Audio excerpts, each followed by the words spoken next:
بسم اللہ الرحمن الرحیم۔ پیارے ساتھیوں، السلام علیکم۔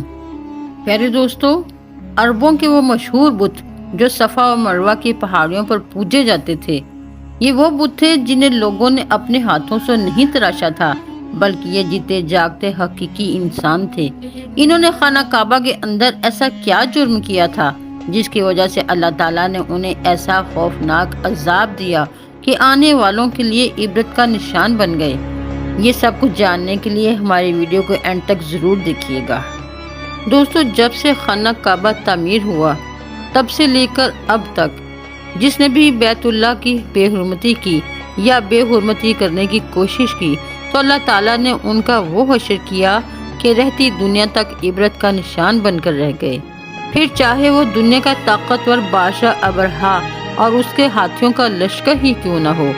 اس کے علاوہ تاریخ میں کئی ایسے واقعات ملتے ہیں کہ جنہوں نے کعبہ شریف کی بے حرمتی کی اور اللہ نے انہیں دردناک عذاب دے کر تباہ کر دیا۔ اس کی ایک مثال اصاف و نائلہ ہے۔ اصاف بن یالا اور نائلہ بنت زید دراصل قبیلہ بنی جرہم کے مرد و زن تھے۔ نائلہ ایک خوبصورت اور حسین و جمیل لڑکی تھی جو اپنے قبیلہ میں یمن کے کسی علاقے میں رہا کرتی تھی۔ یہ خوبصورت حسینہ قبیلہ بنی جرہم میں اپنے حسن کی نمائش کیا کرتی تھی۔ وہ فحش لباس پہن کر گھر سے نکلتی اور قبیلہ کے نوجوان اس کے پیچھے پیچھے چلتے۔ ہر کوئی اس سے تعلقات کا خواہش مند تھا۔ ان لوگوں میں قبیلے کے سردار کا بیٹا بھی شامل تھا جس کا نام اصاف بن یالا تھا۔ اصاف اور نائلہ آپس میں محبت کر بیٹھے اور یہ محبت بہت جلد خباثت میں بدل گئی۔ انہوں نے آپس میں ناجائز تعلقات قائم کر لیے اور جب کبھی موقع ملتا تو وہ دونوں زنا میں مشغول ہو جاتے۔ اس طرح یہ سلسلہ یوں ہی چلتا رہا۔ جب ان کے گھر والوں کو اس کا علم ہوا تو وہ ان کے خلاف ہو گئے، جس وجہ سے ان کے ملنے پر پابندی لگا دی گئی۔ ایک دفعہ کا واقعہ ہے کہ بنی جرہم کا ایک قافلہ حج کرنے کے لیے مکہ کے لیے روانہ ہوا تو یہ دونوں بھی اس قافلے کے ساتھ حج کرنے کے لیے چل دیے۔ قافلہ مکہ پہنچا اور یہ حج کے ایام تھے۔ انہی دنوں کا واقعہ ہے کہ ایک روز کعبہ میں لوگوں کی تعداد بہت ہی کم تھی اور آس پاس کوئی بھی موجود نہ تھا، لہذا شیطان نے ان کے دلوں میں وسوسہ ڈالنا شروع کر دیا۔ وہ دونوں خانہ کعبہ میں داخل ہو گئے اور اس تنہائی کے عالم میں زنا کرنے لگے۔ ان کی اس خباثت اور خانہ کعبہ کی بے حرمتی پر زمین اور آسمان کانپ اٹھا، سمندر کی موجیں جوش مارنے لگیں، اللہ کی طرف سے عذاب نازل ہو گیا۔ ہوا یوں کہ جب وہ خانہ کعبہ کے اندر بدفعلی کر رہے تھے تو اسی وقت ان کی روحیں قبض کر لی گئیں اور ان کے گوشت پوشت کے جسم پتھر کے بنتے چلے گئے۔ یہ لمحہ انتہائی خوفناک اور عجیب و غریب تھا۔ دو زندہ انسان عذاب الہی کے تحت اب پتھر کے بن چکے تھے۔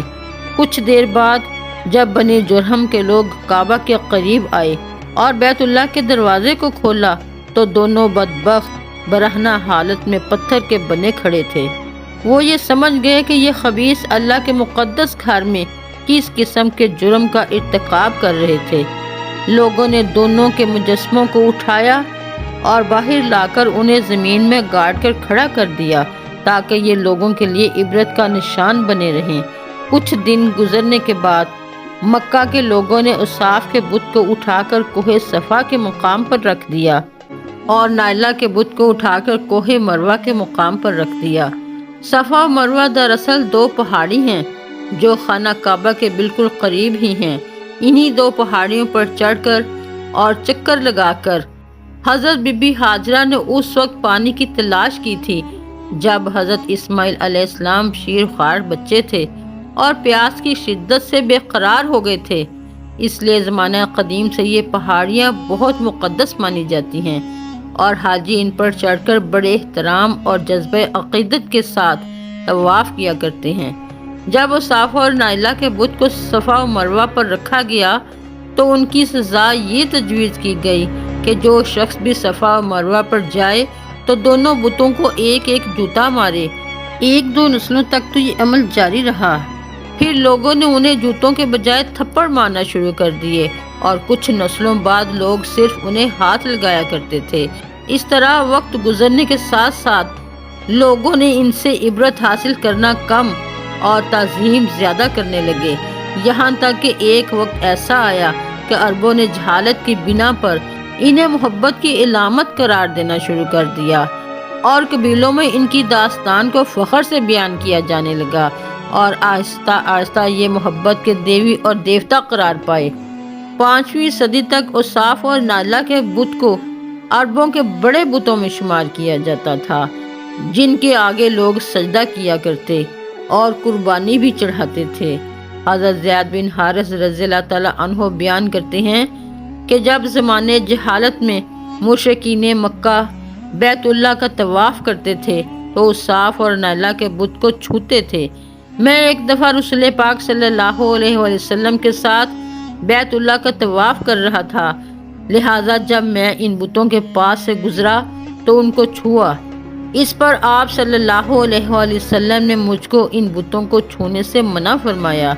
میں نے اپنے دل میں کہا کہ دیکھوں تو صحیح ان کو چھونے سے ہوتا کیا ہے، اس لیے دوبارہ ان کو چھوا تو نبی معظم صلی اللہ علیہ وسلم نے دوبارہ ذرا سختی سے منع کرتے ہوئے فرمایا، کیا تم کو منع نہیں کیا تھا؟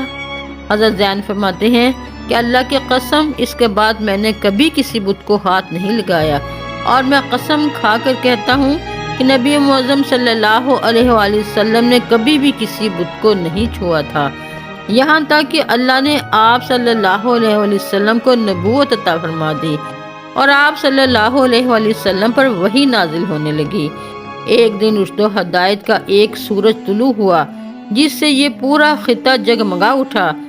حضور نبی اکرم صلی اللہ علیہ وسلم نبوت کے عہدے پر فائز ہوئے۔ نبی معظم صلی اللہ علیہ وسلم نے دعوت و تبلیغ کا کام شروع کیا۔ 10 ہجری میں جب اللہ تعالیٰ نے عرب میں دین اسلام کو غالب کیا اور نبی معظم صلی اللہ علیہ وسلم نے مکہ فتح کیا تو آپ صلی اللہ علیہ وسلم فتح کے بعد حرم شریف میں داخل ہوئے، اور آپ صلی اللہ علیہ وسلم نے اپنے بھائی حضرت علی رضی اللہ تعالیٰ عنہ کے ساتھ مل کر تمام چھوٹے بڑے بتوں کو توڑ ڈالا۔ آپ بت توڑتے جاتے اور یہ فرماتے جاتے کہ حق آ گیا اور باطل مٹ گیا۔ بے شک باطل نے مٹ جانا ہی تھا، یہاں تک کہ خانہ کعبہ تمام بتوں سے پاک ہو گیا۔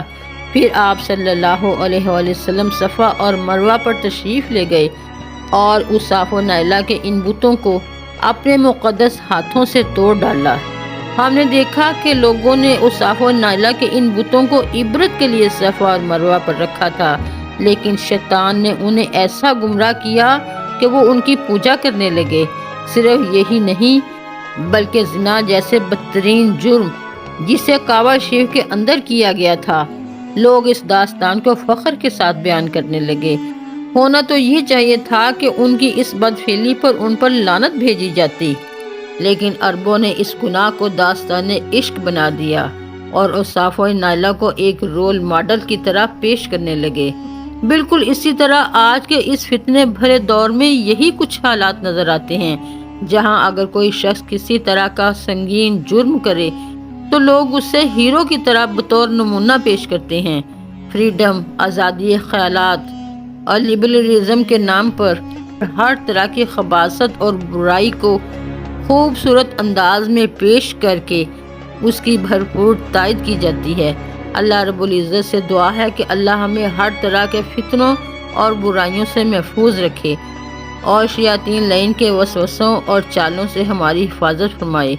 آمین ثم آمین۔ اپنا اور اپنے پیاروں کا خیال رکھیے گا۔ اپنی اگلی ویڈیو میں انشاءاللہ پھر ملیں گے، تب تک کے لیے اللہ حافظ۔